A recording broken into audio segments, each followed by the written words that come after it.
Micro ক্রেডিটের জন্য আলাদা ব্যাংক ও নতুন আইন প্রণয়নের আহ্বান জানিয়ে অন্তর্বর্তী সরকারের প্রধান উপদেষ্টা ডক্টর মোহাম্মদ ইউনূস বলেছেন, মাইক্রো ক্রেডিট ব্যাংক হবে একটি সামাজিক ব্যবসার প্রতিষ্ঠান, যা মুনাফাভিত্তিক বাণিজ্যিক ব্যাংক নয়। আজ রাজধানীর আগারগাঁওয়ে নবনির্মিত micro credit regulatory authority MRA ভবন উদ্বোধনী অনুষ্ঠানে কথা বলেন তিনি। Baten Biplob report. Micro credit regulatory authority শুধু যে বাংলাদেশের জন্য কাজ করেছে তা না, এটা আন্তর্জাতিকভাবে অনেক দেশের সহায়ক হয়েছে, সাহায্য করেছে। মাইক্রো ক্রেডিটের জন্য একটি আলাদা ব্যাংক তৈরি করতে হবে, এজন্য নতুন একটি আইন প্রয়োজন।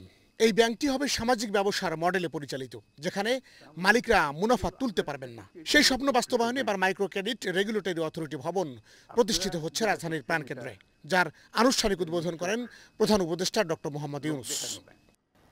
অবশেষে সেই হলো, আজকে সেটা নতুন বিল্ডিং হলো। এটি হলো আমার শেষ বক্তব্য, যে আমি খুব খুশি হলাম যে এটা পৃথকভাবে হয়েছে, খুব সুন্দরভাবে হয়েছে।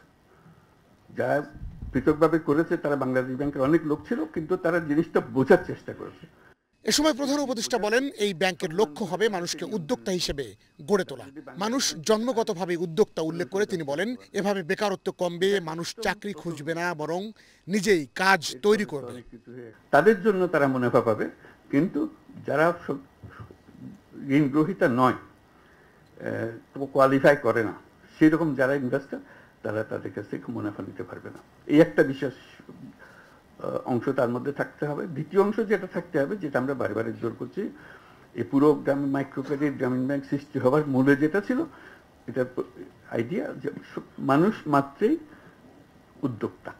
এখন আমরা তরুণদের, তাদের পরিবারের সদস্য, তাদের ছেলে মেয়ে যারা আছে, যারা চাকরি সন্ধানে বয়স হতে হতে সবাই বলে চাকরি খোঁজো, এটা আর বলবে না, যেহেতু মাইক্রো ক্রেডিট ব্যাংক আছে। যে কোনো ছেলে, যে কোনো মেয়ে মাইক্রো ক্রেডিট ব্যাংকের কাছ থেকে বিনিয়োগ পাবে।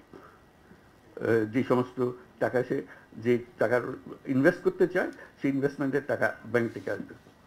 প্রধান উপদেষ্টা আরও বলেন, মাইক্রো ক্রেডিট রেগুলেটরি অথরিটি এই নতুন ধরনের ব্যাংক প্রতিষ্ঠায় অগ্রণী ভূমিকা রাখতে পারে।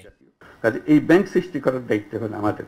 এই যে যারা তরুণরা আছে, মহিলা পুরুষ, ঘরে বাইরে যেখানে আছে, তারা যেন এই বিনিয়োগটা পায় এবং নিজের বুদ্ধিতে নিজের ব্যবসা করে ফেলতে পারে। এ সময় সরকারের ঊর্ধ্বতন কর্মকর্তা, মাইক্রো ফাইন্যান্স প্রতিষ্ঠানগুলোর প্রতিনিধি এবং গণমাধ্যম কর্মীরা উপস্থিত ছিলেন। আমরা বহু কথা বলার সুযোগ। বাতেন বিপ্লব, এশিয়ান টেলিভিশন, ঢাকা।